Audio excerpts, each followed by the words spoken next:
I am Dr. Eddie O'Connor. I'm a clinical sports psychologist, and I want to thank the coaches, the parents, and everybody for bringing me in to be able to talk to you guys. I have been so pumped to come here. I think this is a great time to come in and talk about mental toughness because I know you guys are just about done with your year, right? You have some exams today? All right. I'm going to try to entertain you, keep you awake. I already see the front row here, like you were forced to recline. It's encouraging sleeping. So, but it's also a great time to talk about the mental toughness, in part because the summer is coming. So I'm sure you guys are going to do some training and things like that, but you have a time where you're going to have the pressure of school, you don't have the pressure of competitions coming up, to really take some of the stuff that we're going to talk about. But I'm going to have them kind of forward things as I kind of maybe point up and say, I want to introduce who I am. I said I'm a clinical sports psychologist. So quick question, what is sports psychology? See, that's where the crickets come in. Anybody ever hear of sports psychology? So throw something out.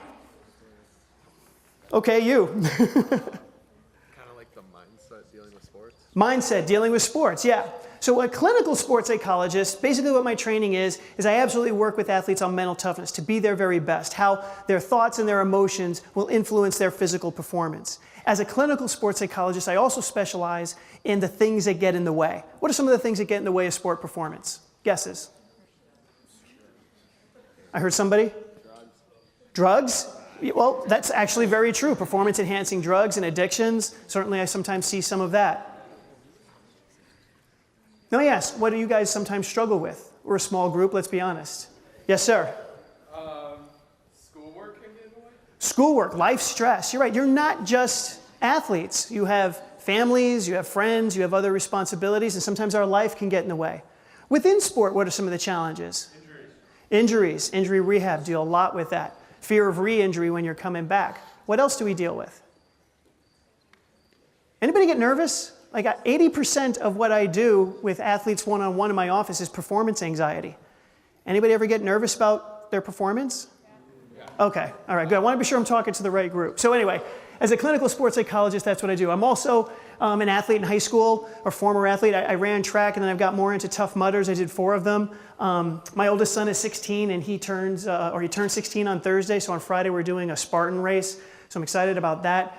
I've also done, as part of my athletic career, click another one, CrossFit. Have anybody training into that? I hear some people, yes. So I've loved that for the last 2.5 years, so that's my most recent interest as an athlete. I actually also tried pole vaulting for the first time in my life. And you can hit that again because that didn't go so well, so I went back to CrossFit. Other perspectives that I have are I'm also a coach, or I've been a coach, mostly for youth football and when my kids were younger. And I'm a dad. I got 4 kids, many of them about your age as well. So I bring all these perspectives in to the idea of mental toughness and what I want to talk to you about today. You guys are doing great with this, thanks.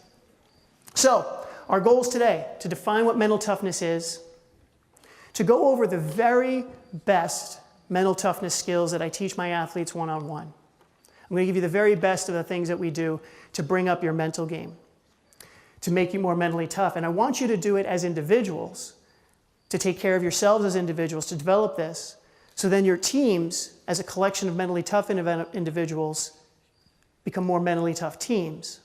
And then when you get all these teams together, Forest Hills Eastern becomes a mentally tough school with a reputation, with a culture of mental toughness. So we all on board? That you guys know that's what you're here for? Excited about it? Excited about it? Yeah.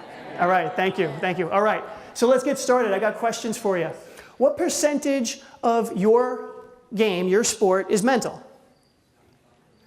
I heard 75% is mental. 100%. That's definitely the highest I've ever heard. So I was like, 100%. Does somebody here just think about their sport and that's it? And if that's working, I'm going to challenge that one. All right, I hear 90%, 50%, 65%. Now we're getting specifics. 62.5. I was waiting for something like that. Okay. I don't know what the right answer is. However, every time I've asked this question, I've never gotten less than 50%. And I've gotten all the way up to 90, 95, 99%. People recognizing that when there's a drop in your performance, it's not like you forgot how to do something. You didn't forget how to catch the ball or decision making or whatever it is, right? Usually when there's a breakdown in our mental game, our focus, our emotions, we get distracted. So yeah, most athletes tell me that at least half of their performance is mental. So next question. How much time do you spend developing the mental game? Why aren't people yelling? 50%, 62.5%, 90%. We have one guy, 100%. Honestly, how much time do you spend developing your mental game? 30%. That's on the high end from what I've heard from people say. Very often, we don't really think that there's a way to do it, or that we're just swimming in our thoughts and feelings, so it's just something that we should know. Sometimes coaches will tell us, look, just focus, toughen up, right? And that's about all the coaching we get on the mental game. Very often, I find that people don't even know that they can train the mental game. And that becomes a challenge. But I'm here to let you know, of course, that's why I'm here, that's why I have a job, that's what I spend my life doing, that this is absolutely something that I encourage you to develop, and we're going to learn how. Last question. Are you born with mental toughness, or is it something that can be developed? Something that could be developed over time. Thank you for summarizing. Glad you guys could say that. Okay, click on to the next one. Yeah, it's actually both. Some people just naturally have it, and you see it, right? You know it. But I'm glad to hear that everybody's really aware of the idea that this isn't something that you either have or don't have. So I worked with a professional football team, and I go into the locker room the first day, and the defensive coordinator, huge, scary man, he's like, hey, I'm going to talk about mental toughness. He's like, hey, Doc, you're in the pros now.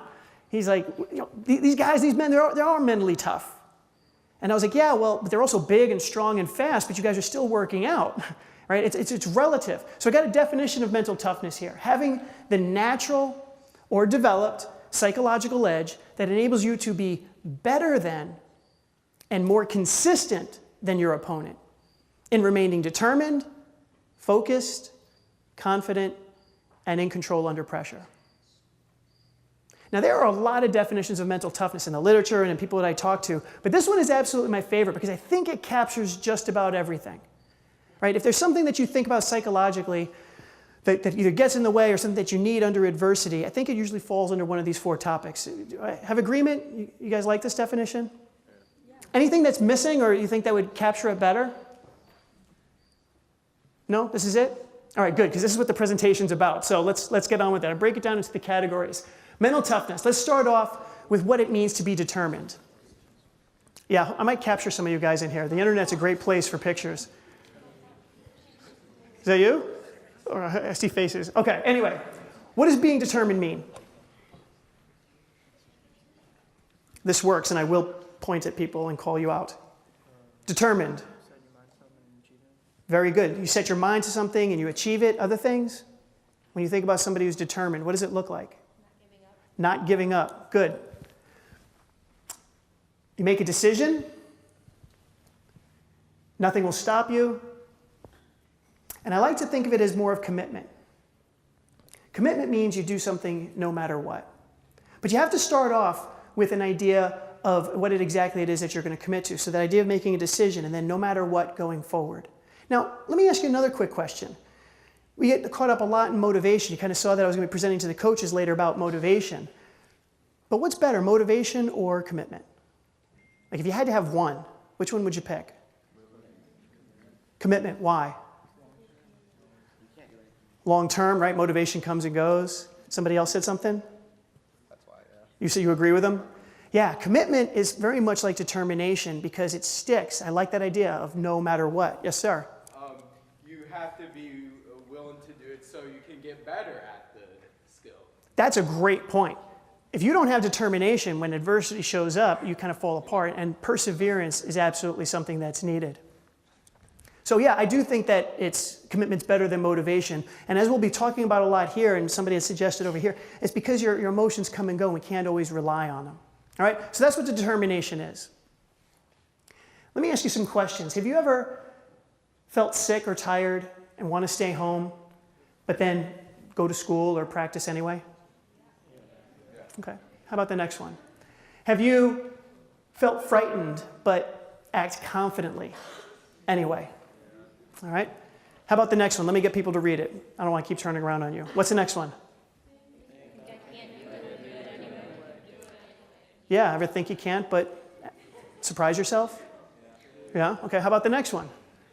Do you ever think about stealing something, but then not steal it? Yes. Okay. All right, okay, we've all had these thoughts. Don't worry about it. What about the next one? How about, do you ever feel sad, but then act happy in front of people anyway? Yeah. Okay, how about the next one? Anybody ever be really, really angry, but calm down and keep it together? Okay, maybe not all the time, but at least once. All right, next one. Think about cheating, but not. Stay honest. Right? It's crossed your mind, it's easy to see, right? Next one. You ever want to quit school or skip class, but show up anyway? All right. Next one. Anybody ever want to yell at somebody because you're frustrated, but keep quiet? All right. I think I might have one or two more. Do you ever dislike a teammate, but then cooperate? Or let me finish the sentence, and then cooperate with him or her anyway. Trust him or her anyway. Right? All right. So I'm hearing we've got some room for improvement on these things. Do I have one more? Oh, feel like running away from a stressful or awkward situation, something really uncomfortable, but you stay determined, and you kind of stay and you persevere through it anyway. You have those experiences. All right, see, I put all these up because I want to illustrate something. I think I got one more big question after this. If you did everything, and I mean everything that ever crossed your mind, if you acted on every single urge that you've ever had, where would you be right now? Jail or? Can we hit it? Two answers, dead or in jail. I have asked this question almost daily from 9-year-old gymnasts to 50-year-old master athletes. I get this answer consistently because this is what goes on, right? We have thoughts, we have feelings, we have urges, and we have to learn as mentally tough athletes to say we don't respond to all of them. They don't necessarily define us. We're going to get into a lot of that. But certainly by a part about being determined, where we want to go with it is recognizing that we've already got the skill. You've already got the ability, because it sounds like from this crowd particularly, there's a lot of thoughts and feelings that you have that you don't act on. And that's important to recognize that you already have that ability. All right. So if you're going to be determined, it starts off with you have to kind of know who you want to be. And then you also have to define for yourself, what exactly do I want to do? Every practice, every game, every situation, you really want to be determined in that sense of having a clarity of what it is. And I hear a lot of my athletes will come in and say, well, I want to be the best. And I'm like, what does that look like? Or I want to be a really good teammate. Well, what does that look like? And that can sometimes be a challenge to end up defining that. But once you get it defined, determination means that you do it no matter what. So again, I've got a quick exercise, and I'm going to try to keep you guys engaged here. I want you to either close your eyes or gaze softly here, and I want you to imagine that it's your retirement dinner. Now, this might be the end of your high school career, maybe it's the end of your college career, maybe it's your professional or Olympic career, but at some point, everything's going to be done. Now, right now, you've got time to change. There's next season. There's something coming up, and we have hope. But I want you to put yourself into that place where everything is done, and your career is just out there, and the results, the behaviors, the things that have happened are just there for everybody to see. And this dinner's there to celebrate you. You got your favorite food, all your teammates are there, your parents, all the coaches from all the years. And the people who know you best are going to come up here on stage, and they're going to talk about who you were. And I want you to imagine this. What are they going to say? What do you want them to say? So as you imagine them come out making some jokes at your expense, and they start to get serious, and they start to talk about the kind of teammate that you were. What was important to you, how you treated other people, how other people, your teammates, how they felt around you. Your practice ethic. Are they going to say how you came early and stayed late? Do you want them to say that you were really intense? How you competed under pressure, through pain.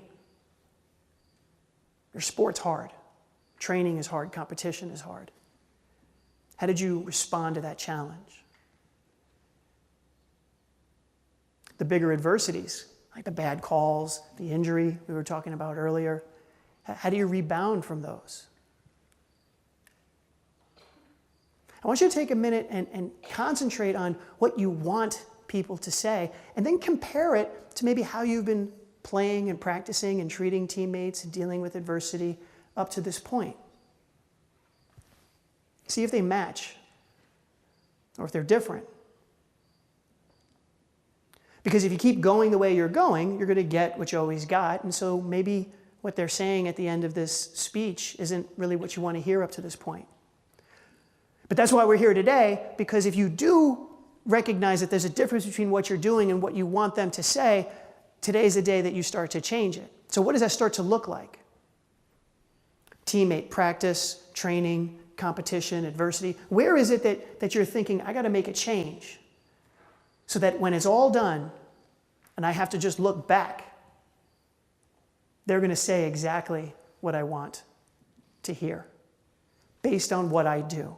It's not about hope. It's not about dreams. It's not about being positive or thinking and all this other stuff. I'm a sports psychologist, believe it or not, that doesn't believe in positive thinking. And to some degree, not even confidence. We'll get into that. But it's about action. What are you doing on a day-to-day basis that are going to give them something to say at your retirement? All right. Please open your eyes. I know that can get comfortable, but appreciate you engaging that. Hope that was helpful. All right. Focused is the next one. One more click. Mental toughness, focus. So our best focus has a couple of characteristics. It's always when we're focused on something that we can control. It's always in the present moment. Now, let me clarify. There are times to plan for the future. There are times to review the past. But I'm talking about in the moment of performance. Our absolute best focus is in the here and now. It's under the things that we can control, because if I'm thinking about stuff that I can't control, it's just a distraction. There's nothing I can do about it. Important to the task, and very, very specific. The other thing about focus is that you have to choose it and pay attention to the right thing at the right time. Now, I haven't let you speak for a little while. How do you decide that? How do you know what the right thing is at the right time? Your gut. Well, that depends. If you're a really good athlete, many years of training, you can learn to eventually trust your gut. But if you put me on a cricket field and tell me to trust my gut, I'm going to be lost. So, yes, if you train properly, that's a good idea. But where else? Where do you start to build that? How do you know what to focus on? How do you know what's important?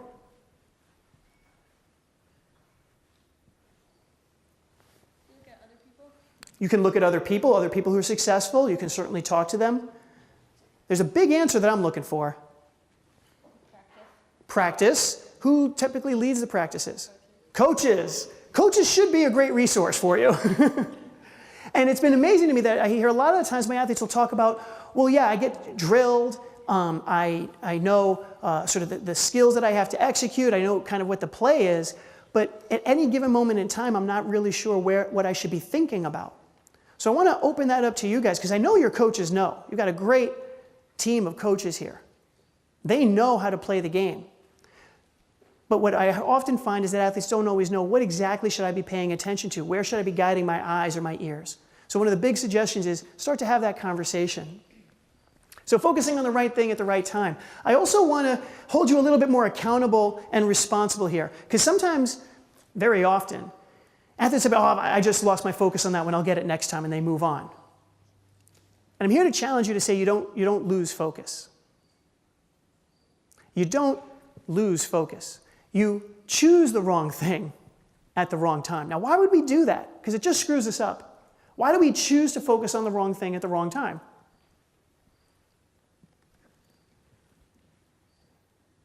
Has anybody here chosen the wrong thing at the wrong time? We have one honest person. Good, we've got a couple of others. So tell me, be honest, what happened? You get distracted. You don't do it on purpose sometimes, right? There's this automatic thing. We're going to get into that in a little bit. But we recognize that it happens. Why else? Why would you get distracted? If you're in the middle of a game, isn't that the most important thing at the moment? Why would you bother to get distracted?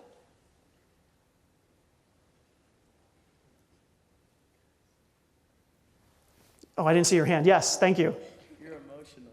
Emotional, yeah. You're laughing, but that's exactly right. We are built as emotional beings. We're going to get to this in a little bit as well. But recognizing that we have a tendency to do it, that it's natural, but does it help? No. We're going to be learning more today that what we're naturally built like is absolutely not helpful. That's why not everybody plays sports, and why everybody in sports has different levels of achievement, because you have to practice these things. All right, let me show you one more thing. Oh, I already said that one, to be responsible. It's like a spotlight. We can shift and move. And when you see this picture up here, you notice that if I'm going to focus on you, I'm going to invest in you, besides you feeling uncomfortable, what happens to me is that I start to not be aware of other people there. Now, all of you are still there, but as I focus on one thing, everything else starts to disappear. How many people fight their distractions? Try not to hear that thing or try not to feel that anxiety. Again, I would think most of you do that because, look, if I don't like it, I try to get rid of it. And most of our life, that works. If I have a problem, I try to solve it. If I'm hungry, I go eat. If I'm tired, I go to sleep. If I'm lonely, I go on a date, right? We're built to solve problems. If I stink at my sport, I go to practice to get better. We're all about fixing things. But there are things that we can't fix. Anybody here ever cure depression, sadness, nervousness? Negative thinking? Anybody get rid of it? I don't think so. So another big focus point that I want you guys to be aware of here is to give up that struggle of control. If you're fighting something, if you're trying not to think something, if you're trying not to pay attention to that distraction, here's a quick test. 5 seconds. Just 5 seconds. Don't think about chocolate. Go. Right? All right, chocolate. Maybe a lot of you will be thinking about chocolate anyway. Don't think about pink elephants. I thought about flamingos. Right? So our mind, big point, guys and girls, our mind does not process don't, avoid, shouldn't, not. If you try not to do something, you're going to bring that very much into it. So when you want to focus, if you're all distracted by what you don't want to think about, worked with football teams. One of the biggest ones is end of the game, we're ahead, we just got to go. We tell the running back, don't fumble. Whatever you do, I don't care, run left or right, just don't fumble. What happens? That poor kid, the only thing he could think about, what's a better way to turn it around? If you want him to focus, what should you tell him? Score, but even better, because he can't control scoring. Fumble, no, we're not doing reverse psychology, that does not work. Hold on to the ball. You know what I love about sports psychology? I'd like to say that it's rocket science. I went to school for a very, very long time to learn this, but it's really very simple and common sense. I love coming here, but I wish I could go to third graders and start teaching them these things. We make it way too complicated. And particularly for focus, it really simply comes down to this idea. Identify what it is exactly that you want to pay attention to that's going to help you the most, that's specific, under your control, in the present moment, and invest in that like a spotlight. Because if you worry about what you don't want, it's going to get worse. Got a couple other strategies for you that's really going to help. Oh, yeah, the idea, you can only focus on one thing at a time, so choose it wisely. All right, these next 2 strategies I'm going to give you are what I do with my athletes in the office. There are relevant things, I guess I'd put it, that show up. What are the types of things that maybe you're in the outfield, it's a little boring, or you've got some downtime on the bench, or maybe you're waiting your turn. But what are the irrelevant things that have nothing to do with your sport or what's going on at the time that can pop into your head, if we're honest? Women. Okay? School. Other things. Food. All right, let's click that. Yeah, some other things that I thought here. Our parents, what's on TV tonight, math homework, finals. Right, sometimes, and this happens to all of us, This happens to all of us where we're not where we're at. I like to tell my athletes to be where their head's at, to be sure that their head is where their feet are at. And very often we find that our mind just likes to drift and to wander. So if you catch yourself at this irrelevant stuff, it's sign number one that you need to kind of come back. So the second step is what I call the circle of concern. Now these are things that sound pretty important. This is where most of my athletes will get messed up a little bit here, because it is important to think about these things as part of sport, but maybe they're not under your control, there's nothing you can do about it, or it's really not essential to the task at hand. What are those types of things that you're concerned about winning, but maybe aren't your best focus?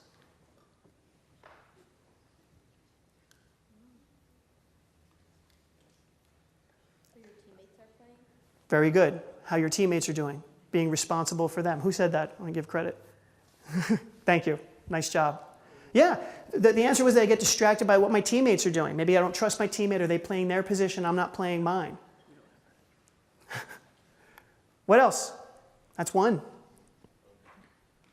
But what else for? What's that? Sorry, my mind's scattered. What else for what? What else do you get distracted by when you're playing a game that has to do with winning, but maybe doesn't directly control it?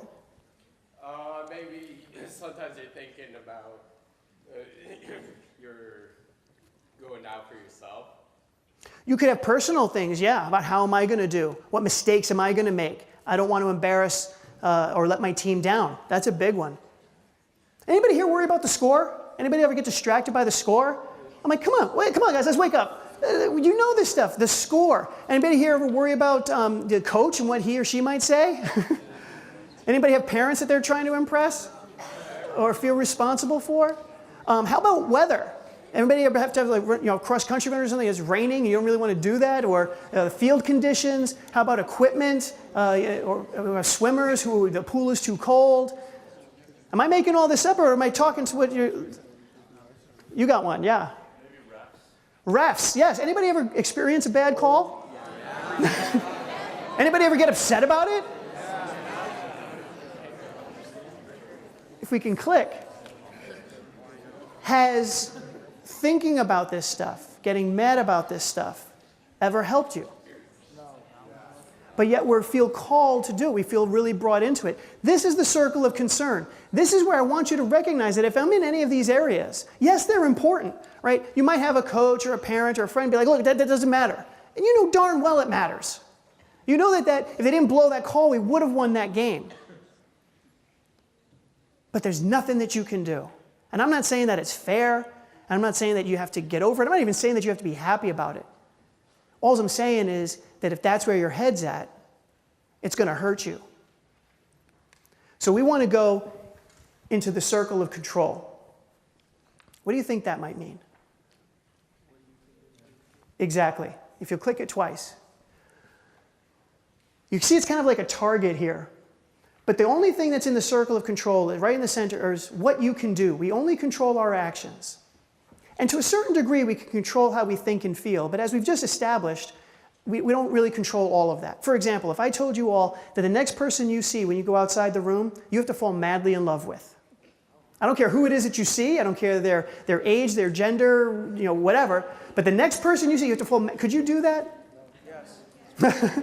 Now, I have one guy who says that he can. Now, you might be able to go up and hug and kiss him. You might even get married. You might commit your life to them. But I don't think that you could actually genuinely fall in love. You can act like it. And that's a good point. We're going to talk about that. If I chopped off your leg, could you not feel pain? Right, that got your attention. No, how about this one? What if I said, I would give you $1 billion. I'm going to put you on one of those like dunk tanks, hook you up to this awesome biofeedback machine that can measure your heart rate and everything else, and all you have to do is not get excited. The slightest bit of excitement is going to drop you in. And oh, by the way, there are 10 hungry sharks underneath you. How long would you live? How long am I on the machine? I'm guessing you make it a second. I'm just teasing because we would all only make it a second. Because if there's the idea that there are sharks underneath, I'm not insulting him, I'm saying this is the way we are. We don't control all these things. So I don't want to put that we control our feelings and our thoughts, but we do control our reactions to them. A friend of mine put it well once. He said, I can't prevent a bird from flying overhead, but I can prevent it from making a nest in my hair. It's kind of colorful. But the idea is these thoughts and feelings can come and go. But where I want to challenge you as athletes is, what do you ruminate about? What do you stay focused on? How do you react? And I hope that this is one of my favorites, and athletes get a lot of feedback on, that as long as they start to categorize what they're paying attention to and they keep themselves in the circle of control, they have better performances. All right, my next one is a bit quicker, but is absolutely one of my favorites because it is so quick, especially to use this under pressure. Everybody want to win? All right, win stands for something. What's important now? What a great question. What's important now? So let me ask you, if you're not paying attention to me right now, what's important now? Oh, I need some answers, boys and girls. You've answered a lot. Let me give the other guys a chance. What's important right now to do your best performance right now? Go home and take a nap. That would be irrelevant, so we're going to go a slide back, but thank you for participating. Academics. Academics. Nope. That would actually be irrelevant right now. Thank you. Me. This is my ego talking here. Me. You're here in a workshop. So what's important now is what I'm saying, assuming that you're not forced to be here and you care and you want to learn. And when you're in math class, your math teacher is most important. And when you're talking to your friends, if that's what you want to do at that moment, talking to your friend is most important. This is a fantastic question. I want to slow down here and really get this across, in part because of the answers I'm getting. There are a lot of things that we're concerned about. There may be other things that we are interested in or want, whether it be we're tired and we want to sleep, or I've got a math test tomorrow. But being in the moment and bringing your full self into that moment is where your best performance lies. What's important right now, second by second by second. Now, if you disagree with that, then I invite you to go ahead and do something else. For example, if you're really concerned about the math test and you really want to be studying, it's in your best interest to say, I'm not listening here, I should go up and go and study for math. But keep your head where your body is, because you're not doing either the math or your ability to learn here any good by dividing it. What's important now? Another great question for coaches that if you don't know, I worked with one player who had a turnover, and I said, okay, what's important now? He's like, I don't know, because he's stuck on the mistake. Thinking about the mistake is obviously not the best focus, right? So I encouraged him. I said, well, what should you do in this transition defense? Is it hustle? Is it to guard? Is it to switch to substitute? What are you supposed to do? Great conversations this athlete had with the coaches, figuring out what's important now for every moment of his performance. All right, circle of control, win. It's one of my favorite focusing strategies. Next, after a mistake. Anybody want some help recovering from mistakes mentally? Big one, right? First one's fudge. No, it does not mean have a snack. But it's the cleanest way of just kind of saying you can get upset. For people to say not to get upset about mistakes, I think is ridiculous. It's not okay to make a mistake. I'm not going to tell you that it is. People get hurt, you lose, people are disappointed, nobody likes it. At the same time, they happen and they're necessary for growth. If you're going to try, if you're going to push, you're going to make mistakes. So we need to have them. We need to know how to respond. Getting upset is okay. 1 to 2 seconds, fudge, or whatever it is that you need to say or want to say. Keep it internal, keep it quick. Then the next one is to fix it. Anybody hear about imagery? Visualization? Fantastic tool. For the guy who's doing 100% mental training, I'm sure imagery is involved with it. But it's mentally rehearsing and having a clear picture of what would be the right thing to do. So if you're a goalie and you let the puck go by, maybe you kept your knees up, you would kind of do a mental image of doing the proper form. Whatever it is to correct the mistake, after you get briefly upset, you fix it. You mentally fix it with a break in the action. Then you go to the third one, which is then forget about it because it's done. And you can let it go much more easily when you end on this positive note. And then the final F is to focus on the next play. So it's nice and easy to remember with this 4F technique. Again, a lot of athletes have used it, found it very helpful, that anytime something comes up, they fudge. All right, let me fix it. Okay, it's done. Focus back into the present moment. One of my favorites. All right, now we're up to confidence.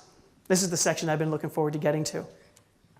Confidence is a big deal, right? I mean, I read so many books about it. You always hear how confidence is important. So let me ask you, or actually start off. There are two kinds of confidence. One is very specific. We actually call it self-efficacy for a little bit of science, but it's your confidence or your belief that you could do a specific thing at a specific moment in time. So how confident am I about hitting this pitch against this pitcher in this game right now? And then there's more of a general confidence, an overall feeling of like, how much do I feel like I can win or how I'm good. I'm going to kind of talk about both of them in general. Confidence is best built with mastery experiences. This is probably pretty obvious, but there've been decades of research on that. The very best thing that we could do is getting performance feedback telling us about what we're doing well. Makes sense. Preparation is probably the thing that you're in the most control of that I would say will absolutely build confidence the most. When athletes come in and they ask me to build confidence, or they're like, I'm not confident, my first thing, what do you think the first question is that I might ask them? Perfect. What have you done? Last thing I want to do is have somebody come in who's not practicing well, who actually does stink, and then make them confident. Right? That would do that person a disservice. But I always ask, well, what are you doing that you should be confident? Because I'll tell you, if you are actually preparing and doing everything that's humanly possible, you could even lose and be okay with it. Now that may sound weird, but I have found that when my athletes are fully prepared, and each of you feels differently about what that might mean, whether it's doing the extra workouts, training in the off season, taking care of nutrition, committing to form, giving full effort. But when you feel like you've done everything that you can do, when you go in, you're not as threatened by the competitive situation. When you're used to doing your best all the time, you're less anxious, you have more confidence, because how can you give more than your best? So the number one mental toughness technique or training is to prepare, to fully put yourself out there where if there's a problem, if there's some adversity that I don't know how to handle, let me fix that and let me prepare myself. Absolutely the best way to build confidence. The next is to have a specific goal for everything that you do in practice. I don't know about you guys, but I know when I was younger and just even to some degree now at the CrossFit that I go to, I kind of just do what the coach tells me. Anybody just kind of follow directions? Right? And coaches are great. They've spent hours and hours preparing and saying why these things are there. But sometimes as an athlete, I just kind of go through the motions of it. I may intensely do it, but I won't know why it's beneficial. What can really help your confidence as well as accelerate your development is figuring out, what do I want to get out of practice today? I found this great journal over here, and I have had numerous athletes across all sports, not just running, but document in a training log every day, what's my goal for the day? Did I accomplish my goal? And answer this question: why am I better today than yesterday? It takes maybe 30 seconds. But what would happen to your confidence if for 30 seconds a day, you just reviewed why you're better? So, I put in a lot of miles, I increased my endurance. Well, I really fought through that fatigue. I learned something new from coach. I increased my serving percentage by 5%. I was really focused. What if you told yourself every single day how you got better? Now, I'm not saying lie to yourself. This isn't all about, oh, I'm wonderful, I'm good. I don't care about those evaluations. I'm talking about data, evidence that you're doing things differently. One of the best things that you can do, cheap and easy, put it into your phone. Just find some way every day for 30 seconds to check in, why am I better today compared to yesterday? And watch how your confidence is transformed. All right. I want to ask you a serious question about this. Do you expect to win when you go into competition? Yeah. Always?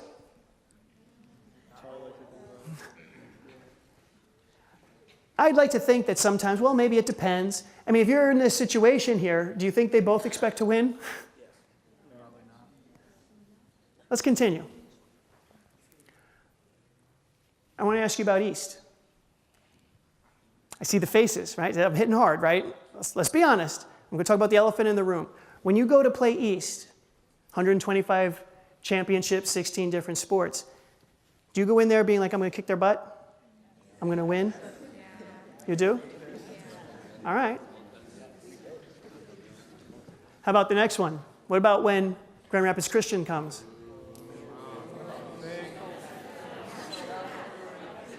"18 state championships, 6 different sports." I can feel something in the room, so I'm going to talk more about this. So Eastern, we'll go one more. You guys, 13 years young, right? Sometimes maybe you think, well, gosh, they're Class A, we're Class B. They got more athletes. They've got a tradition, a history. 7 state championships, 3 across 3 sports. If we hit it one more time, who do you feel like you are? I'm not teasing you guys, but I'm asking a serious question. Do you sometimes go in and expect to lose? And come up with a bunch of reasons. Thank you for the honesty. They've got the money, they've got the history. Look at all these championships, the coaching, the facilities. Look, I'm saying this because I know many athletes do this. We all do this. I've done this. And we hate losing, and we see reasons in front of us.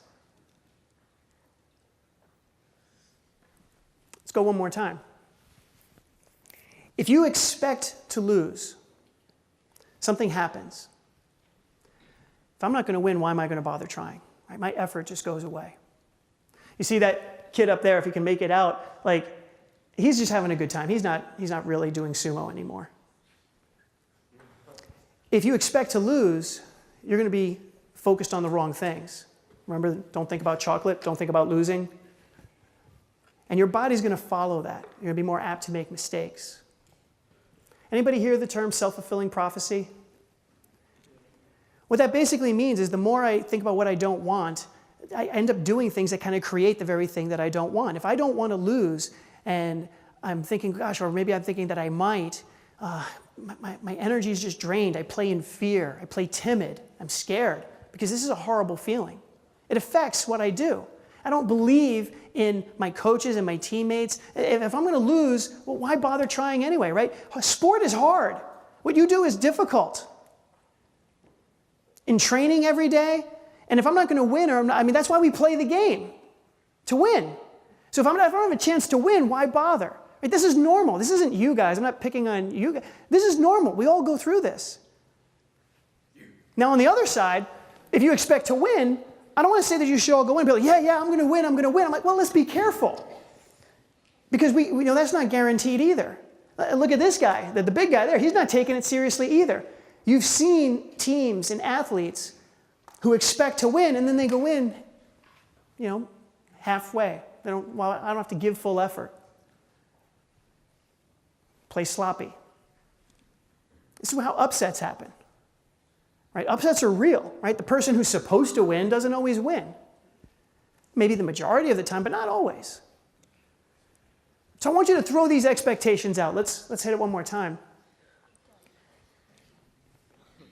If you remember nothing of what I talk about today, I want you to remember this. This is my number 1 mental toughness tip. Play to your own standard of excellence, not up or down to the level of your opponent. Your opponents have got nothing to do with what you do. Take East or Grand Rapids Christian, or take any other school. Or if you were just born in a different zip code, you'd be in a different school. But they play on the same baseball fields, they play on the same courts, they have the same skills, they're the same age. You're the same. This expectation is dangerous, and it's just not necessary. I'm not here to convince you and think that you can, because I don't care in the power of positive thinking, because, again, I don't want to make you overconfident one way or the other. I want you to just get away from these expectations to begin with, mostly because they're false. If we'll hit it one more time, this can happen. You can beat all these teams any day. There's no reason why you can't. Now, I take that back. There are reasons why you can't, and they're the same reasons why they can't beat you. If you don't do anything that I talk about in this workshop, for example, you'll likely lose. Like the science that I'm giving you here is good stuff. But if you play in the moment, if you focus on what you're doing, if you remain determined, focused, confident, in control under pressure, who cares about the expectations? Let me ask you another question one more time. Can you predict the future? Anybody? All right. NCAA tournament, we have March Madness fans. How many times do the 4 number 1 seeds make the Final Four? Once? And how many years is this tournament going on? A lot? What does that tell you? I mean, I think it's fun to get the power rankings on ESPN, or we do this with the high school teams all the time about where we're ranked, but it changes every week. As a sports psychologist, I can't stand it. I can't stand all these expectations that are set up about who's favored and who's not, and the Vegas odds or this or that. It doesn't matter. It doesn't matter. If you work hard, if you stay focused on what you're doing, you can do anything. And you can compete with anyone.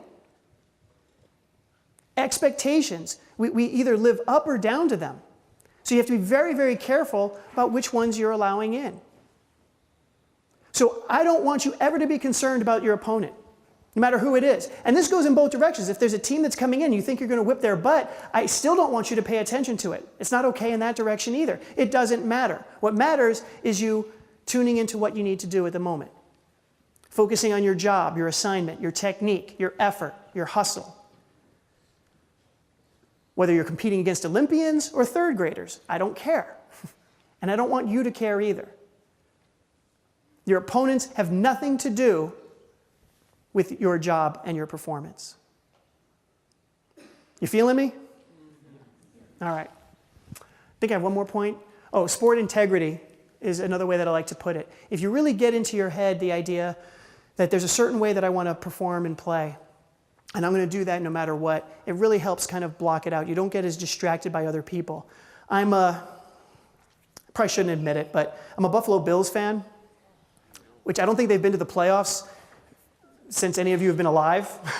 And so, we got to face the Patriots. I'm sure we've got some Patriot fans in here. I have to respect what they've done, but you might remember the year that the Patriots almost went undefeated. And I marveled at the way Brady and Belichick ran that team, how they would run up the score. If you're listening around the time, they were playing the Bills this one time. I think they were winning 38-6 or something. Fourth quarter, 4th and 2, and they threw a touchdown pass to Randy Moss. I was furious because I'm like, you don't really need to do this. But the amazing thing about how they went through that season was that they thought that they never took Brady out. They were winning games by 30 points. They said it didn't matter. Every play, we just have a job to execute our play. It doesn't matter the score, it doesn't matter the situation, just execute the play. And it carried them to such greatness during that season. That's the focus that I want you to have, to just stay focused on what you need to do, playing to your own standard. All right, next one. Last part here, in control under pressure. One more. I want everybody to stand up. Good, we're right on time here. So what I hear a lot from people is nervousness gets in the way. Now I want to first of all let you know that nervousness is normal. You're going into battle. There's a chance that you're going to lose. That's why we play the game. There is a threat. So you should be nervous. So this rapid heart rate, this worry that you have, first of all, I want to let you know that it needs to be there. It can actually be very, very activating. So the first thing to know is that this is completely normal. You're not abnormal. And at the highest levels, it's not that people are going in totally calm and confident. There's a certain level of nervous energy that can be good. So I'm not expecting this to remove all of that. In fact, I encourage you to just kind of recognize that this could be energizing. At the same time, anybody ever find that their nervousness just gets way out of control and you need to kind of maybe knock a notch of it off? I'm going to give you something that's going to start to work right away. We're going to practice it just for a couple minutes. It's called the 5-7 breath, because we're going to go in for 5, slowly through the nose, and out for 7. And the idea behind it I call it a deep centering breath, is because it not only relaxes your body, take the edge off, but it also brings your mind to quiet down into the present moment. I'm being repetitive on purpose here because I want you to consistently remember that your best focus is in the here and now. And anytime you're caught up in your head, you want to bring it back to the here and now. This is one of the best exercises to help both your mind and your body. So, one more click. First thing we're going to do, we'll do it together. I want you to take in a deep breath through your nose very slowly. To a count of 5, I'll say hold it. Hold your breath to feel the tension, and then exhale through your mouth, blowing it out. It's going to feel weird. I want you to do that because I want you to hear the breath and I want your attention on it slowly out for 7. You're going to screw it up the first time. You're going to not have enough air, so we're going to do it twice in a row. Just join in the second time and try to nail it. Okay? And in, 2, 3, 4, 5. Hold, out. 3, 4, 5, 6, 7. In, 2, 3, 4, 5. Hold, out. 2, 3, 4, 5, 6, 7. Good. How do you feel? Better? All right, we're not done. We're going to make it better. If you feel relaxed, pay attention. If you feel relaxed, that's good. But here, how many people are really struggling to get that air out at 6 and 7? Like, right, here's the opportunity as you go slower. I want you to concentrate on your neck and shoulders. This is where we tend to carry a lot of our tension. So I want you at 6 and 7 with that last little bit of air coming out calmly and slowly. I want you to really just let your shoulders drop. Don't do this. Like we're not, totally letting go of everything. Just want you to relax the muscles in your neck and shoulders and watch how much more deeply relaxed you get with this breath. All right, we're going to do it twice more. And in, 2, 3, 4, 5. Hold, out. 2, 3, 4, 5. Shoulders down. In, 2, 3, 4, 5. Hold, out. 2, 3, 4, 5. Shoulders down. Good.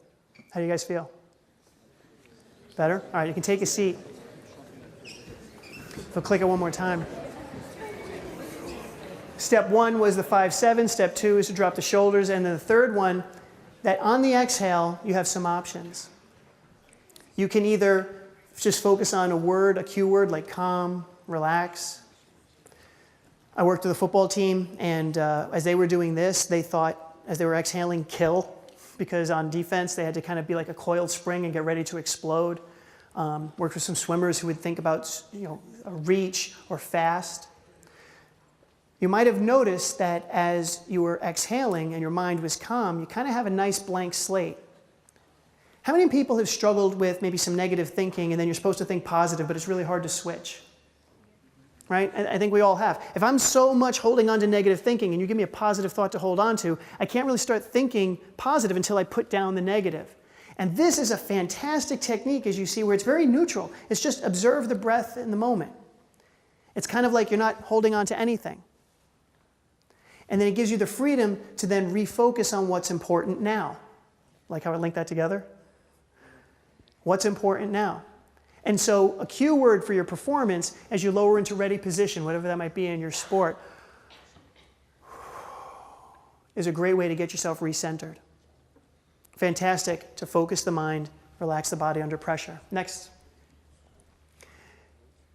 If you scare a turtle, follow me on this, it's going to be weird. If you scare a turtle, what does it do? It goes into its shell. If you kick a skunk, what's it going to do to you? If you poke an octopus, if you scare a porcupine, you frighten a chameleon. What's the deal with this? What is this? Why do all these animals have this thing? It's reaction. It's reaction. More specifically, good, go with it. Instinct, thank you. It's their survival instinct. Every animal has got a survival instinct, and it works great. These look like dinosaurs. They've been around forever. They're not very strong or fast, but this works. What's ours? No, we don't run away because a cheetah or a dog would catch me and kill me, so that's not a good survival instinct. We don't run away. What do human beings do? Panic. Panic, I treat a lot of panic that does not help people's lives. It is not panic, although you're close. You're on the right track. We make excuses. No, we want you to stop doing that. But it's close. What excuse guy and the panic guy is getting to is we worry. Now, when I first heard that worry is my survival instinct, I was like, that's junk. I'm like, there's no way. Worrying is ruining my life. But check it out. This is what our mind is designed to do. Different than the animals, we dominate because we do have a brain that can speak in language and we can think about abstract things. But check it out. Your mind is constantly scanning the world for danger. Constantly, even when you don't notice it.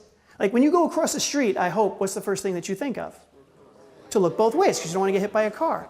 You ever have this experience where you're maybe talking with your friends and then you hear your name over here? You weren't listening, but you hear your name somehow. Now you've got to pay attention to what they're saying. Right? If you want to click it.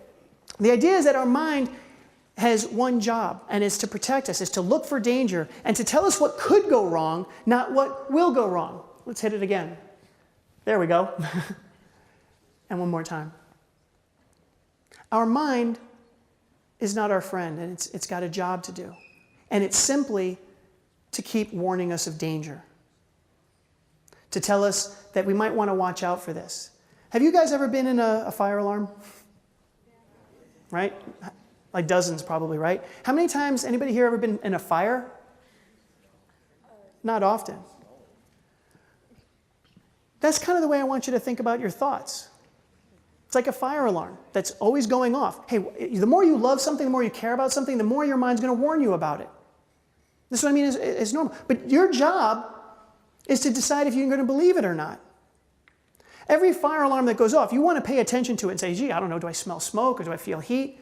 And if it's not there, I say, oh, I can just ignore that fire alarm. I can just let go of that thought. I don't have to shut it off. I just don't have to react to it. But if there is a reason to keep going, if there is a signaling of fire, then I want to pay attention to it. I want you to start to distrust your thoughts and your feelings. Okay. Your mind's got one job. I hit that. Your happiness, when we think about our minds, your performance, the things you care about, your relationships, that's a different part of you that cares about that stuff. But your instinctual mind doesn't. And I can't emphasize this enough, that you can't trust what your head says, especially in competition. Trust your routines that we started talking about over here. Trust your training, as we were talking about over here. But don't trust your head. Not when you're going up in championships or you're worried about this or that. All those things about in the circle of concern. That's all coming from an instinctual spot that just wants you to go into a corner and not take risks because it doesn't want you to get hurt. Not just survival. We don't think that baseball or gymnastics is going to kill you. But it hurts when we lose. And our mind's like, I don't want to do that. Even though the rest of you does. We have to develop a healthy skepticism of what we say. One more exercise. It's going to be weird, but stay with me. We're almost done here. I want you to do this, pat your head, and say, I can't pat my head, over and over again.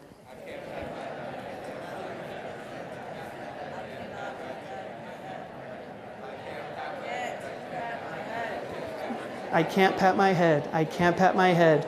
I can't pat my head. I can't pat my head.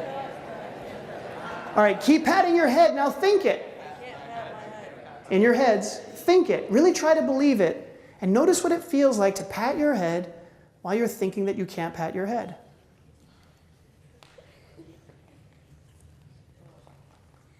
Really try to believe it and keep doing that action. All right, you can stop. Next slide, please. That felt weird, didn't it? Why? What's weird about it? Because I can obviously pat my head, and I'm saying that I can't. This tells us something. If you click it a couple more times. Is everything that you think true? No, not everything. Have you lied? Yeah. Have you been lied to? Right? So words and the things that go into our head, has everything that you ever thought come true? Worry about failing a test, but then you end up getting an A, right? Does that happen? No? Or you think about failing a test, you just squeak by?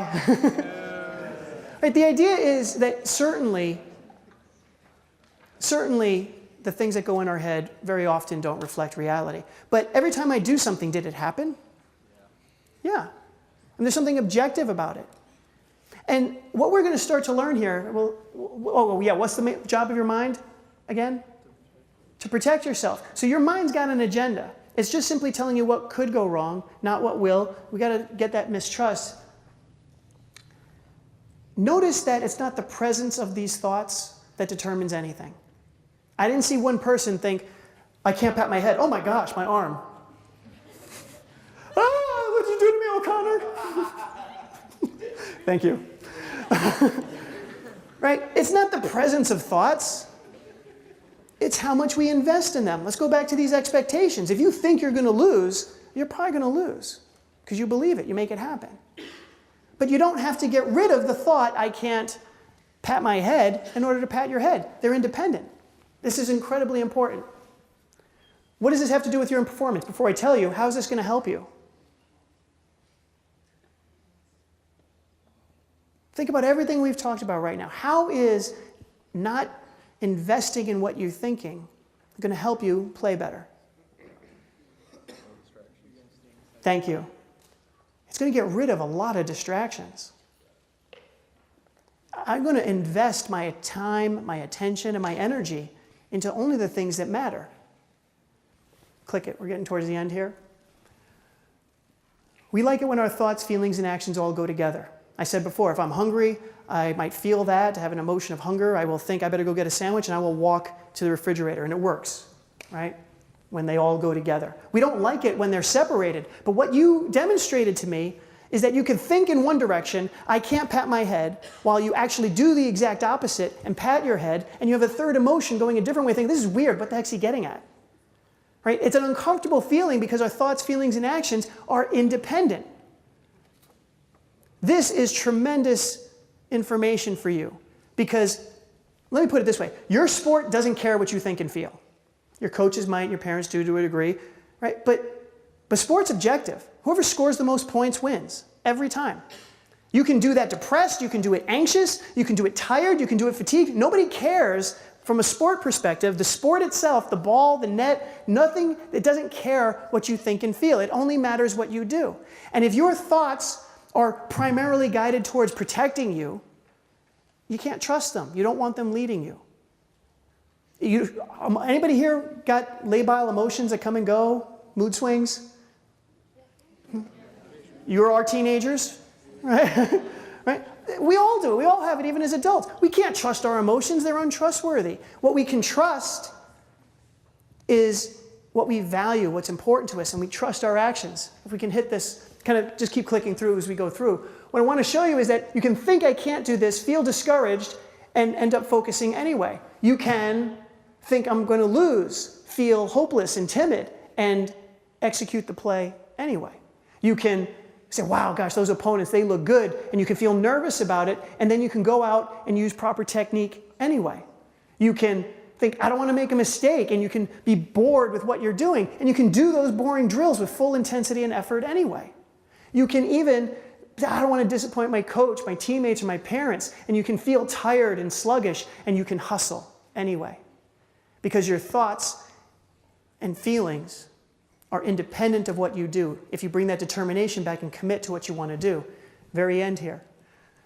If I was going to wrap up everything that we've talked about, I was trying to think, well, how's a big finale, right? What's the main point? And I don't think this is really very sexy or interesting, but it's a nice, succinct way to kind of put it. If you're going to maybe take two things home, the first one is what? First main point? Play to your... Yes. First big thing is to play to your own standard of excellence. Forget the opponents, not up or down to their level. And the second one is this. When you are distracted inside, when you're all about your thoughts and your feelings, you got to remember that the game's out here. When you're distracted on the inside, focus on the outside. Simple. But if you commit yourself to that, you'll have a dramatically different result. And I am done. So thank you very much for your attention.